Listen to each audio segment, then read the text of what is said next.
Welcome back, everybody. Thanks for joining. On this episode, it's been obviously a very busy news week. We have Biden beating Trump. That's the headline story. That's the biggest news. Now, I know you've been blasted with politics for the past week. I don't plan on reiterating everything that's been said and every opinion and everything like that. But I do want to talk about the elections, especially going forward. What I see is going to happen with investors. I'm going to give my thoughts on how I think we should view the market. We also had some big news outside of politics that happened the past week, but of course it got buried because of the elections going on. The stock market, for one, had an incredible week. It was on fire. It went up 7%. The S&P 500 was up 7.3% in the last 5 days. That is an incredible week. One of the best we've had all year long. Now, I don't mean to say I told you so, but my video 1 week ago said why I'm buying, and I gave my thoughts on the market and how I thought that eliminating the election outcome as a negative catalyst, as something unknown, would make it so investors can breathe a little bit easier. And I have more thoughts on this going forward. I think overall right now, we are in the early stages of a bull run. Even with this huge run up that we've had in 2020, I still think we're just getting started with it. So I'm going to explain my thoughts on the market going forward and how I plan on investing and taking advantage of it. Now, with that in mind, I will be going over my portfolio in depth. We're going to be going over every single company, and I'm going to give my rating on whether I think it's a strong company to own or a weak one. And I'm even going to be looking at a couple that I might be selling out of over the next week. So we'll be talking about that as well. And then, of course, at the end of this episode, we have a lot of emails and questions to get to as well. Now, we have a busy episode, lots to get to. Before jumping into all of that, check out the Patreon. You can join now for free, and you can get until the end of the month for free. So you have a trial period. There's no risk. It's cancel anytime. You're not locked in anything. If you join, you get access to exclusive episodes, a Discord community, as well as a dividend tracking website. It's a portfolio analysis and dividend tracking website. You get all of that included. So it's $6 a month. You can try it out for like 3 weeks for free. There's a link in the description if you want to give that a shot. Okay, let's jump in and get to the headline news. Biden beat Trump. It's not like officially called right now. There's still some lawsuits. Trump really hasn't conceded, so there's a chance that things could flip, but I really don't think that that's going to happen. All the major news networks have called the win for Biden. It looks like it's not something that's going to be turned around. So as it stands right now, Biden has beat Trump, but it doesn't look like the Democrats have made gains everywhere. Republicans made some pretty significant gains in the House, flipping 8 seats. That's a 5 net gain. So that was a win for Republicans in the House. Democrats still will hold the majority. And then in the Senate, Republicans have also defended key seats, not letting the Democrats take over the Senate so far. There's still an unknown with this outcome, but as it stands right now, Republicans still hold the advantage in keeping control of the Senate.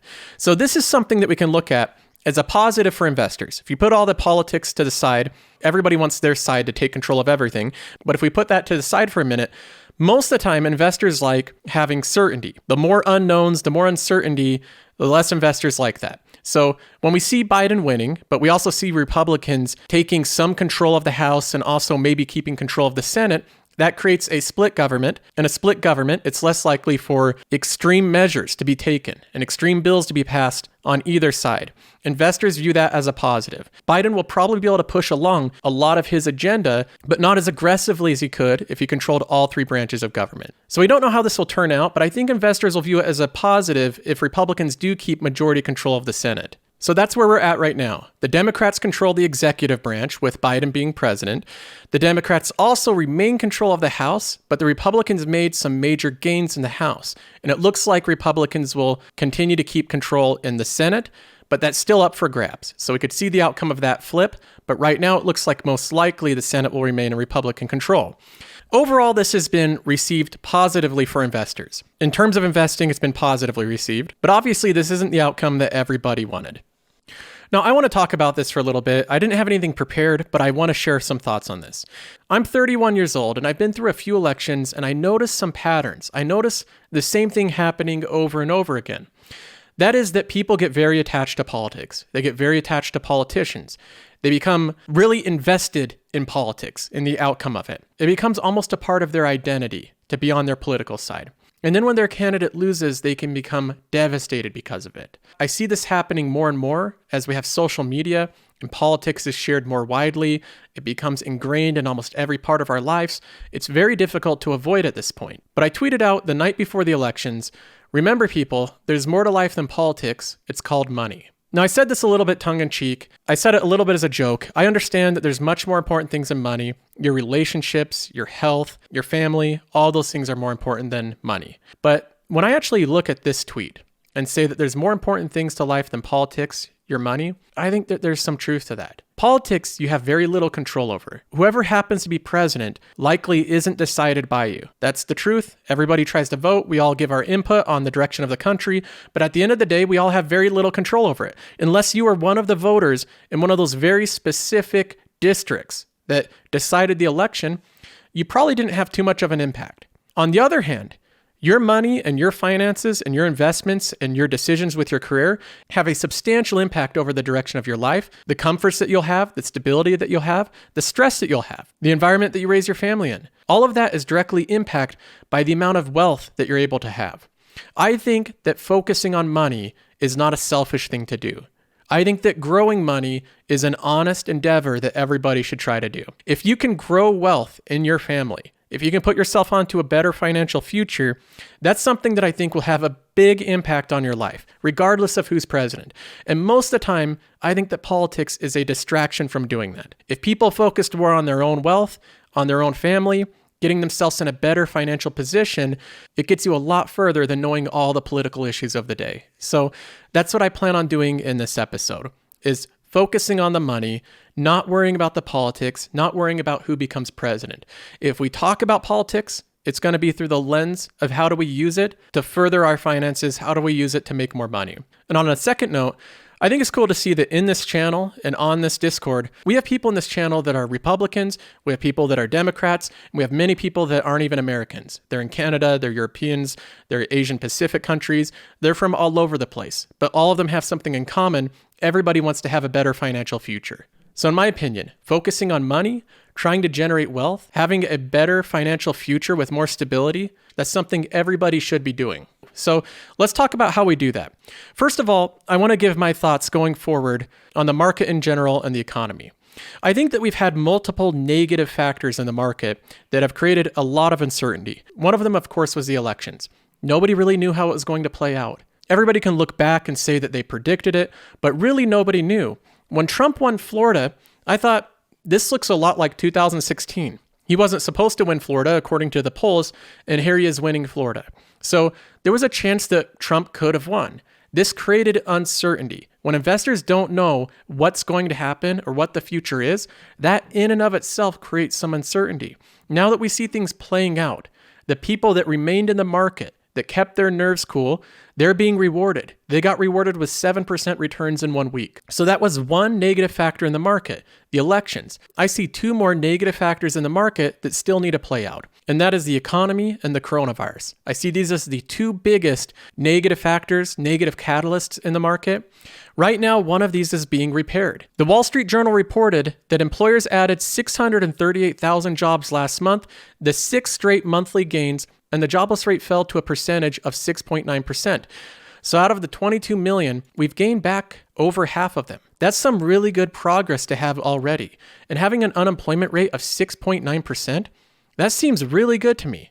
We were talking about unemployment rates of 20% just a few months back. So the economy is recovering, albeit a little bit slower than some people have predicted or a little bit slower than they wish.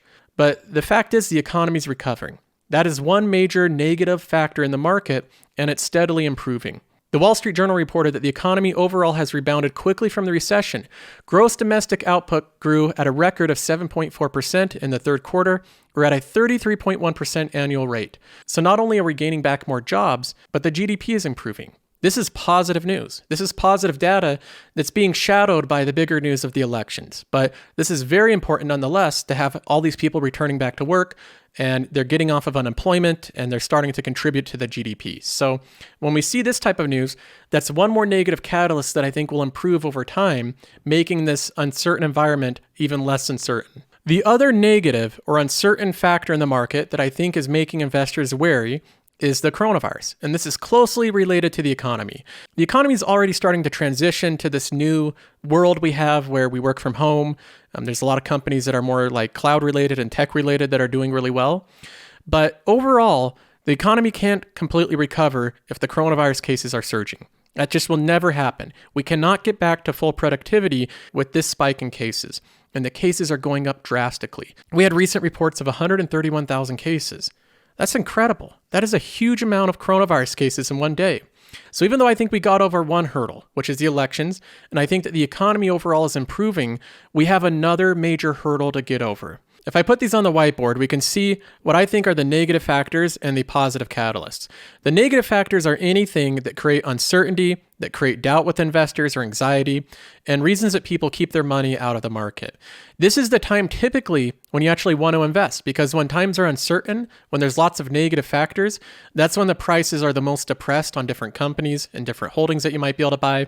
This is typically when you get the best deals. Right now we have a number of things that are causing negative factors. We just went over a couple of them, but we also have things that I think will be positive catalysts. A positive catalyst is anything that will move the market higher. It'll create a more certain environment. It'll make it easier for people to want to buy stocks because they'll feel more comfortable doing it. Under negative factors, we had the elections. We talked about that. The elections, for the most part, are over. So that is one uncertain event that people had a lot of anxiety about. It's mostly over now. On the positive side, we have a split government, and we have the uncertainty of the elections being over. This is conditional on Republicans remaining control of the Senate. But I think even if they don't remain control of the Senate, I still think just the fact that the elections are over and the anxiety involved with it is a positive catalyst. Another negative factor we have is the economy. It's been heavily damaged. There's businesses that are readjusting to the new normal. We have the positive catalyst. We were not able to pass an economic stimulus with the elections. I think that that was a direct result of the elections. It makes it harder to negotiate. It makes it harder to come to a deal when you have such an important thing coming up with a timeline. My prediction is that it will now be easier to come to an agreement on the economic stimulus. If it doesn't happen until the end of this year, I think it will happen early in next year with a Biden presidency. So we might not see as big of an economic stimulus as we normally would have if the Republicans remain control of the Senate, but I think we'll still see an economic stimulus. And that, of course, is a huge positive catalyst for the markets. People are needing money right now. And when the federal government passes this and disperses that money, that obviously has a huge effect on the markets. And again, the third negative factor, and I think the biggest one that remains, is the coronavirus. This is obviously heavily combined with the economy. Like I said, they're kind of interlinked at this point. But the coronavirus is a temporary thing. We will come up with vaccines. We will come up with treatments. Our medical professionals have already done a good job in reducing the lethality of the coronavirus. We're understanding it better. We're treating it better. The death rates are going down. And the vaccine, I think, will be another huge factor in fighting this virus. This is another positive catalyst. So when I look at these side by side, I see the elections being over, and the result of that on the stock market, just getting that over, and it's up 7%. I see economic damage that I think is temporary. We're going to have new stimuluses in the future. People are going to find and adapt to new ways of being employed, new ways of doing jobs. They're going to work from home. And I think overall the economy will recover. And then we have the coronavirus, which again, I think is a temporary thing. We'll come out with better therapies and vaccines to be able to fight it in the future. All of these negative factors are temporary. The positive catalysts will happen, and I do not believe the market has fully priced in these positive catalysts. I think that people that invest right now and buy companies right now, with these factors still existing, will be rewarded for it in the future. So in my opinion, overall, I think that we're still in the early stages of a bull run. I think that as uncertainties get removed over time, the market will continue to move forward and upwards. Now, I could be wrong. This is just speculation. There's a chance we could have another unknown drastic thing happen that brings the market down, but I'm going to stay invested regardless. I think that there's more upside to be had than downside, and I've never been someone that tries to time the market. So my goal is to buy the best companies that I think are situated for this future. Now let's go ahead and go through some of my portfolio. I have 30 different holdings. I plan on going through every one of them. Let's first of all take a look at the performance. It's a value of $130,000 now. I have $14,000 in gains. Of that, a significant amount has happened from dividends, $5,000.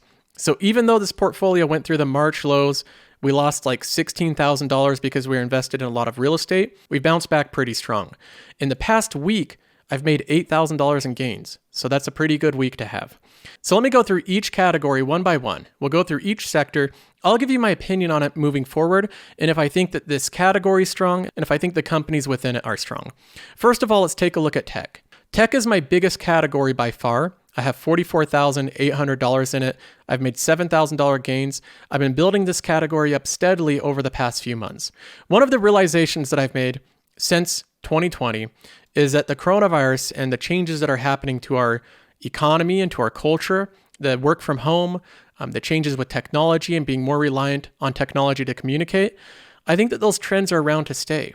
I think that we might see some reversion back to normalcy when the coronavirus gets dealt with, but a lot of these companies that have succeeded in tech, I think will continue to succeed even in a post-coronavirus world. So I've moved more to these companies because I think we're going to have even further reliance on them in the future. My biggest holding's Apple. In my opinion, Apple has it all. It offers fantastic products that everybody likes.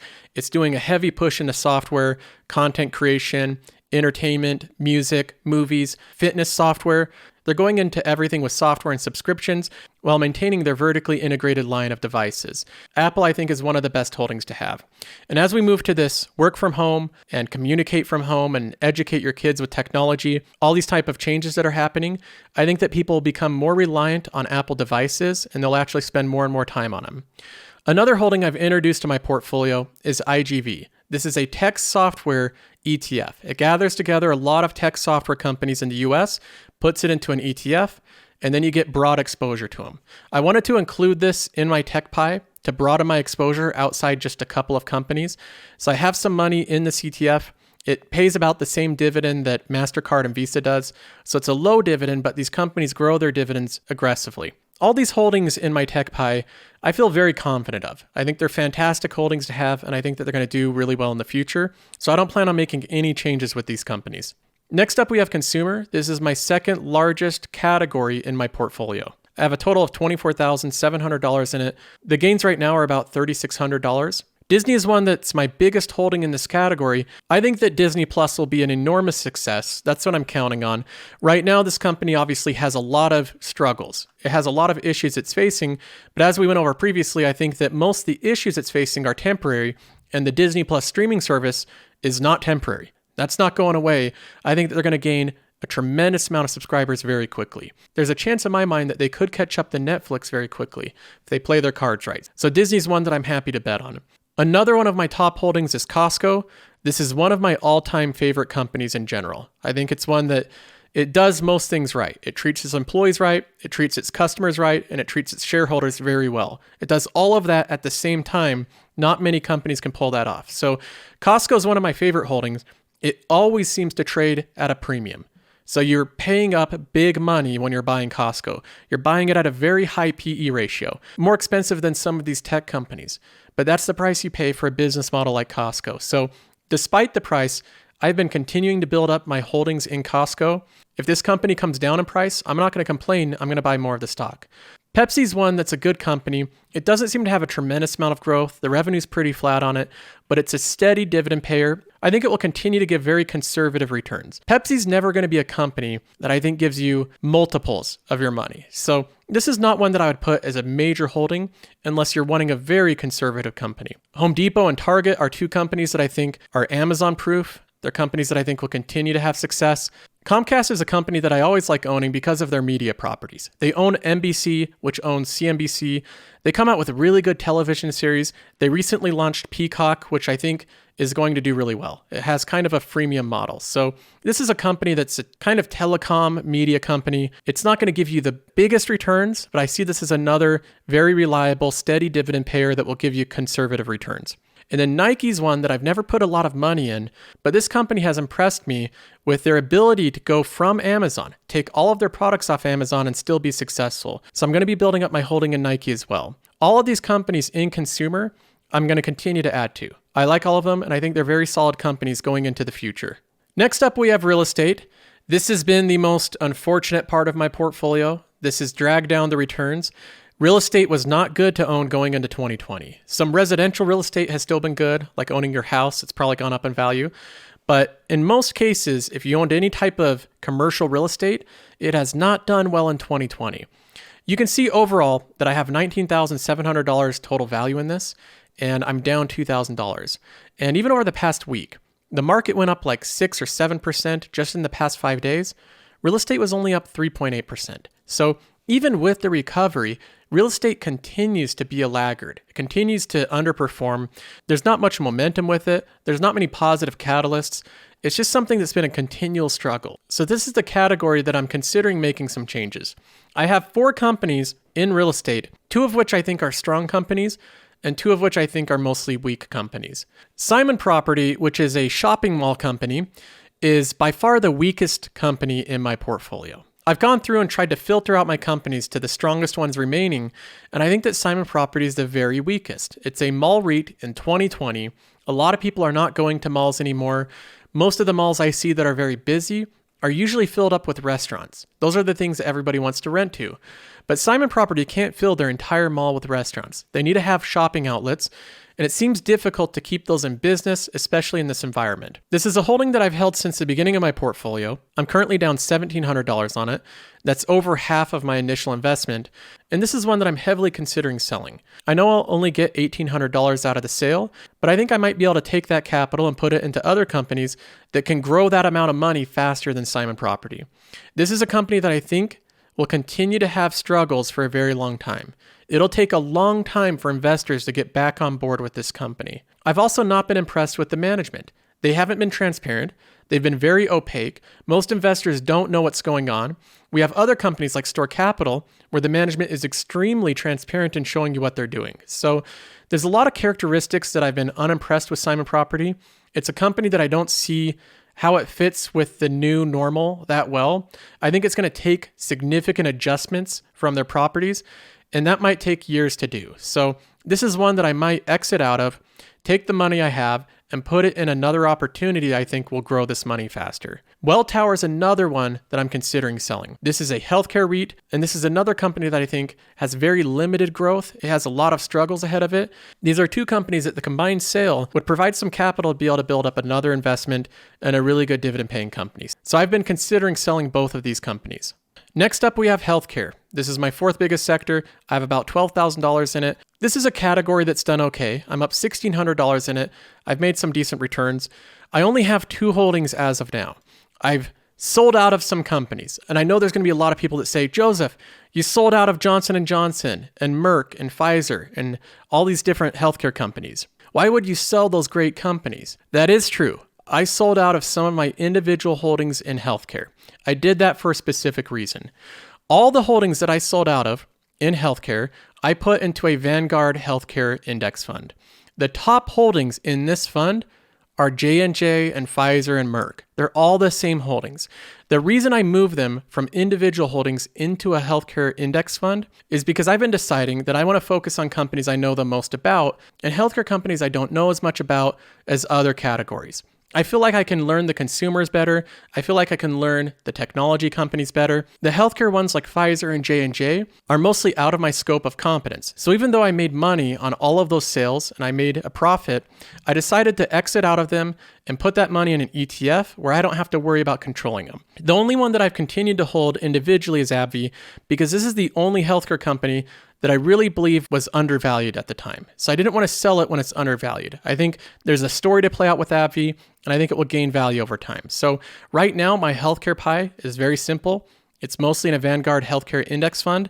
All the top holdings of this are mostly the holdings I had. And then we have extra exposure to AbbVie, which I think is a stock that's undervalued right now. In the finance category, I have $11,500, and I've done something similar. I sold out of a few companies that I didn't really have a strong conviction on, and I put that money into an index fund, and then I put more money into the companies that I have a strong conviction on.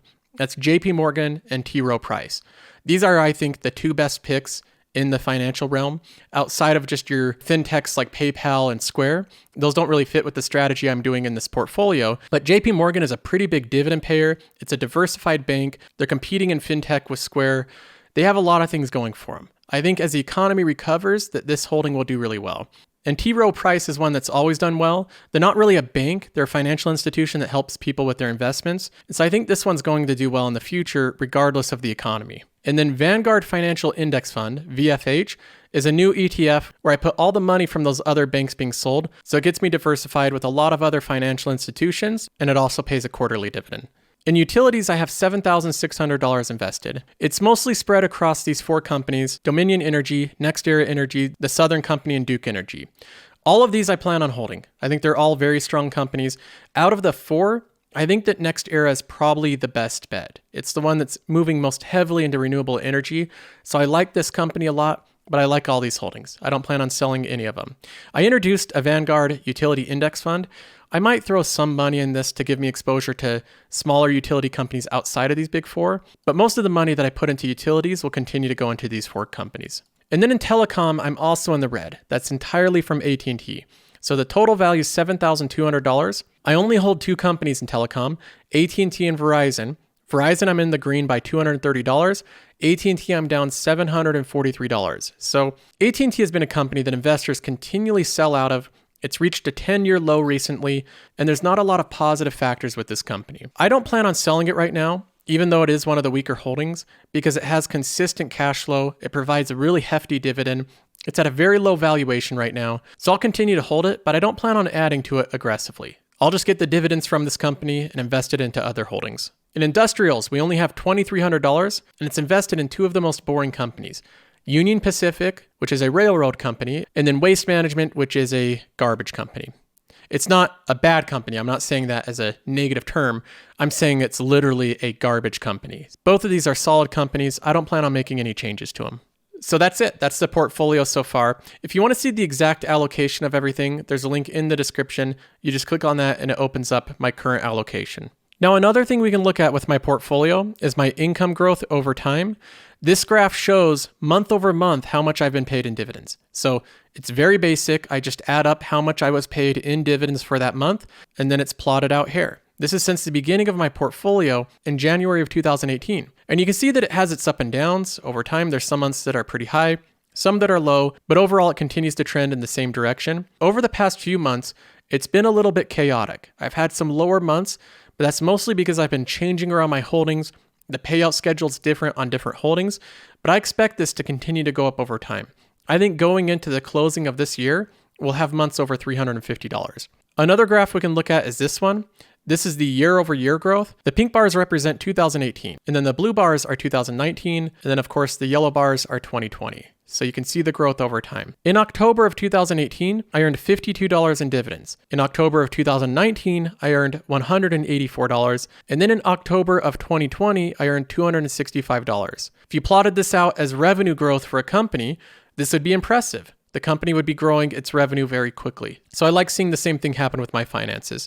I'm hoping that I continue to beat these every single year and grow this revenue stream of dividends in my portfolio. And this website with all these graphs, of course, are available if you join the Patreon. So if you want to try that out, again, there's a link in the description. Okay, let's move on and get to some questions. Joseph@josephcarlsonshow.com is the email address. That's joseph@josephcarlsonshow.com. The first one's from Jensen. He says, "Hi, Joseph. Quick question.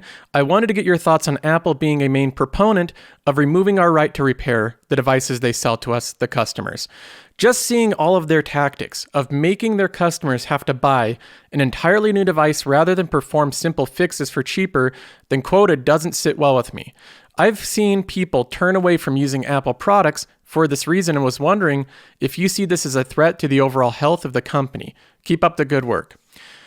Yeah, I've seen this as a main complaint with Apple, the right to repair. Apple makes it difficult to repair their devices or replace their devices. Android, for instance, is much more open to lots of different people repairing their devices. I think this comes from a different standpoint of Apple.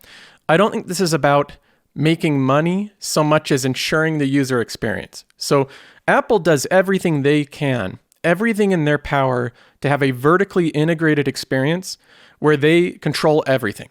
From their end to the user's end, they want to control everything. Because if another company controls any part of the experience, it can be inferior and it can reflect poorly on Apple's brand. I can give the example of the Apple wireless router. Apple used to sell wireless routers, and they discontinued it, even though I thought they worked pretty good. I had one myself for a while.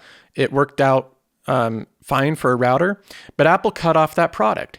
And I think the reason why, in my opinion, they haven't confirmed this, but I speculate that the reason why was because Apple couldn't control the entire user experience. Since the wireless router was reliant on your internet service provider, many times people's internet would be poor, or it would perform poor because of Comcast or a different internet service provider, and people would attribute that to Apple. They'd say my Apple wireless router doesn't work well. I'm not getting good internet.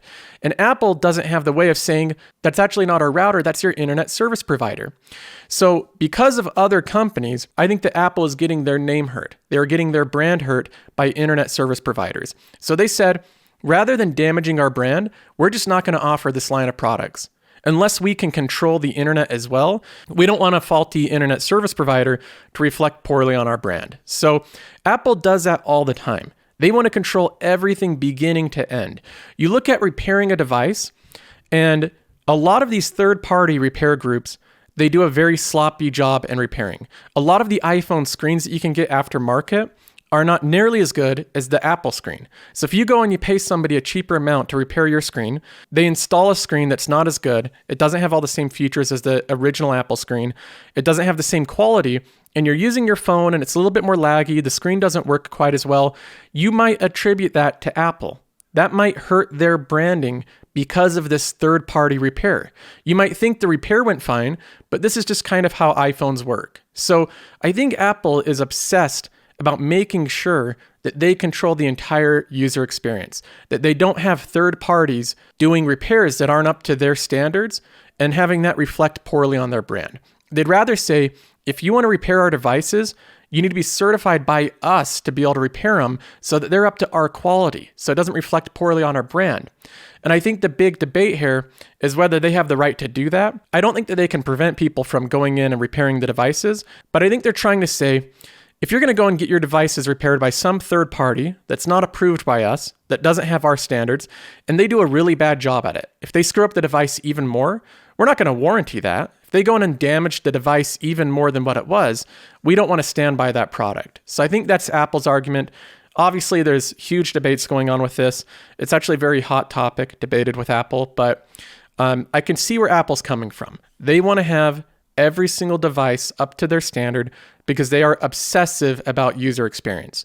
It's part of the reason they want to control every single app that gets on the App Store. They have so many quality control measures of that. And I think it's the same thing with repairs. They want everybody to have their device repaired up to their standards. Where the rights come in and what people can do and how Apple warranties these products is up for debate, but I can see where they're coming from. M says, howdy, Joseph. I've been pretty hungry on learning more about investing strategies and terms lately. One such strategy is, quote, buy low and sell high / hold. Well, M, I think that's generally the basis of investing. But anyway, you say, so I thought, well, when is it at its lowest? When the market drops? I've read terms like stocks on sale or discounted. Is there a way to tell or alert you when they do? There's lots of questions in that, I know. And of course, thank you for the content. It really changed the way I focus on my finances. Well, I'm glad I could put more of a focus on finances. Like I said, these current events that go on, they change all the time. But if you put emphasis on your finances, I think it has a much longer lasting positive impact on your life. So to answer your question, trying to find companies on sale and buy good companies at specific times, I think is mostly a losing game. And I say that as somebody that I consider myself a person that tries to find value in companies. I want to buy them at good times. I don't want to overpay for them. But when I look at history, it's very difficult to try to buy good companies during a discounted time. It's very difficult to do. If you're looking for bottom barrel deals on companies, a lot of times I think you end up with companies that are value traps. There's a reason that companies trade at very low PE ratios, while the rest of the market is trading at high PE ratios. If you just focused on companies that are ultra low PE ratios or price to sale or whatever valuation metric you want to look at, you end up with companies like Simon Property and AT&T. Those are both value buys right now. Those are both low valued companies. But has Simon Property and AT&T been good investments? No, they haven't been great investments for a number of years. So when I look at it, you can't look at just these type of metrics to see what's a good value. You also have to incorporate the future of the economy, the future direction that people behave and people consume content, consume products, the way that they transfer money. Look at the way that commerce is going in general and try to look at the companies that are going to be able to take advantage of that the most. A lot of these ones are already priced really high. There are a lot of tech companies. There are a lot of content creation companies. They're the ones that people are putting their money in the most. But these companies, even though they might not fit with being on sale or being discounted, if they're going to grow for another 10 years, buying them right now is probably not a bad deal. So I would focus less on trying to get alerts when a company enters a specific PE ratio. If a company's under a 15 PE ratio, that does not mean it's a good buy. In and of itself, that does not mean it's a steal. There's a reason investors are discounting it. So instead of focusing on that, look at the companies that you think will be the winners over the next 10 years. I say just dollar cost average into the companies you think will be the winners. The next one's from Anonymous, living in Hong Kong. He says, I wanted to email you and say thank you for all the wonderful content you put on your videos. I've learned so much about investing from you. Thanks to you, I finally had the confidence to invest in April, was able to get some really great companies at great value. I now have 35 companies in my portfolio. My question to you is, do you think having 35 companies is too many? What do you recommend is a good number to have in a portfolio? I'm going to keep adding to my portfolio whenever I can. This is something that I've adapted my portfolio. When I started off 2 years ago, I was very excited to buy every company that I really liked, and I had like 60 companies to start with. Not the best strategy, in my opinion. Now, since then, I've continually trimmed my positions and focused on higher conviction bets. And I think that that's what people should generally be doing. Out of your 35 companies, there's probably a good amount of them that you really don't understand the businesses all that well. Not most people have the ability to understand 35 different businesses in different categories on an in-depth level. But out of those, there's probably ones that you really do have a good grasp on, that you're much more comfortable in looking at the business and how it's doing, and it's easier for you to do analysis on it. So what I would do is I would keep the companies that you feel the most comfortable investing in, the ones that you have the highest level of knowledge on, and I would keep those as individual holdings. And then I would introduce ETFs to give you exposure to the sectors that you don't have as much knowledge over. That's exactly what I've been doing with my portfolio. In the healthcare sector, I realized that I want to have exposure to it. I think these companies are really good companies. They're going to be around for the long term. Everybody needs healthcare and pharmaceuticals, but I just don't understand the industry that well.